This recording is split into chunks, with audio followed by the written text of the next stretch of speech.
நீங்க வெளிநாட்டுல இருப்பீங்க 5 வருஷம் பின்னால வாரத்துக்கு உமாக்கு கோல் அடிப்பீங்க, பாப்பாக்கு கோல் அடிப்பீங்க. பாப்பா 5 வருஷத்துக்கு பிறகு நான் வாரேன் பாப்பா, என்ன கையில லட்சம் கணக்குகள் என்னோட கையில இருக்கி பாப்பா.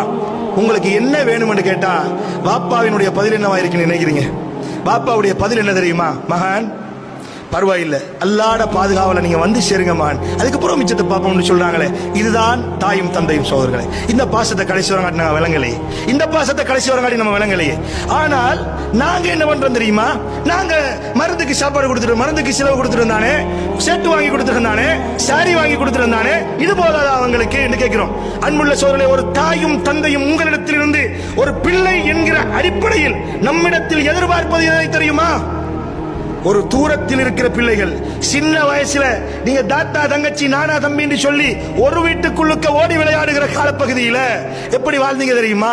உங்களோட நானா, உங்களோட தம்பி, உங்களோட தாத்தா, உங்களோட தங்கச்சி எல்லாரும் சேர்ந்து ஒன்றாக ஒரு வீட்டுக்குள்ளுக்க உம்மாட மடி சாய்ந்து ஒருவரும், பாப்பாவின் தோல் சாய்ந்து ஒருவரும், அந்த சாப்பாடு, அந்த தண்ணீர் ஊட்டல், அந்த நகம் வெட்டுதல், அந்த கொஞ்சி குழாவல், அதோடு சேர்ந்து சின்ன பிள்ளைகள் சண்டை பிடிக்க, பாப்பா வந்து நீதிபதியா வந்து அதை விலக்கி விட, உம்மா வந்து புத்திமதி சொல்ல, அந்த சின்ன காலத்தை கொஞ்சம் யோசித்து பாருங்கள்.